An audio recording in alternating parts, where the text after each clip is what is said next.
Tasavvur qil, 2 hafta umuman qonun yo'q. Agar niqob taqsang, sen mavjud emassan.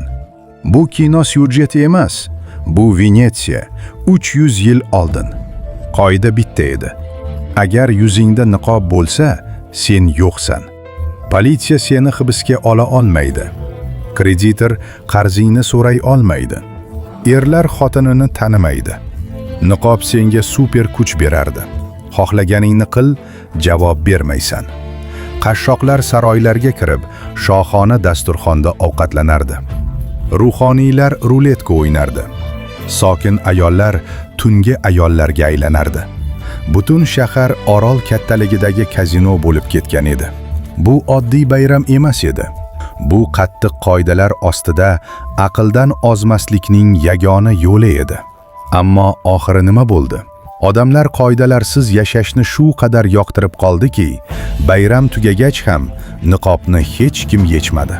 Shahar betartiblikka botdi. Shunda Napoleon Venetsiyani egallab, karnavalni o'lim jazosi tahdidi bilan taqiqladi. Qiziqish tugadi. Tarix yozildi. Venetsiya shuni isbotladi. Ba'zan eng rostgo'y odam bu niqob taqqan odam.